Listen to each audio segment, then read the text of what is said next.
Dengan bantuan D, bocah yang memiliki kelebihan khusus, akhirnya mereka pun pergi untuk mencari keberadaan makam hantu tersebut untuk menghentikan kutukan itu. Walaupun Ake sangat khawatir terhadap ponakannya, namun ia pun terpaksa membawa bocah tersebut karena bocah itulah yang mengetahui keberadaan makam tersebut. Rupanya Kritia pun mendapati kabar bahwa hidup ibunya tak lama lagi. Apun mau tak mau harus menyelesaikan ritual pada malam ini sebelum gerhana bulan berakhir. Tibanya di pulau tersebut, langkah bocah itu pun terhenti pada di suatu tempat.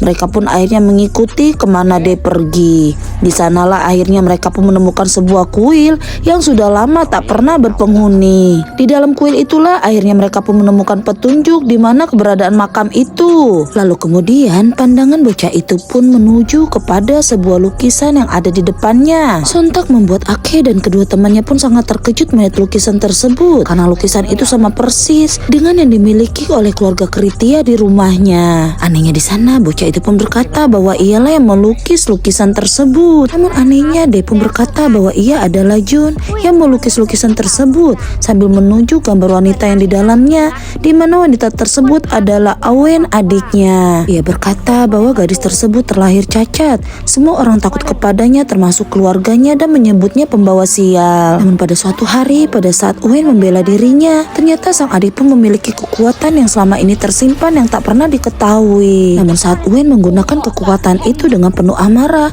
kekuatan itu pun bisa membunuh seseorang tersebut dengan cara yang sadis. Hingga akhirnya Awen pun dianggap sebagai penyihir oleh keluarganya sendiri. Namun ternyata sebelum kematian gadis tersebut, ia pun telah mengutuk keluarga Kritia akan bernasib sama dan merasakan apa yang seperti ia rasakan hingga mereka pun tak akan memiliki keturunan lagi. Awalnya mereka pun tak ada yang percaya satupun, hingga akhirnya kutukan itu benar-benar terjadi, di mana keturunan mereka satu persatu mulai mengalami sakit dan hal yang aneh. Hingga akhirnya untuk menghentikan kutukan tersebut, mereka pun memanggil para Brahmana untuk menyegel dan memisahkan jiwa hantunya Awen.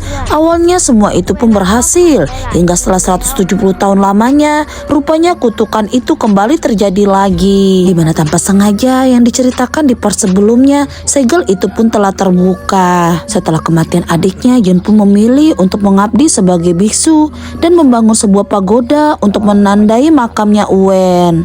Dan apa yang diceritakan deh sama persis seperti yang ada di gambar tersebut. Dan untuk menyatukan ketujuh bagian dari jiwanya Awen, mereka pun harus menemukan segera makamnya Awen.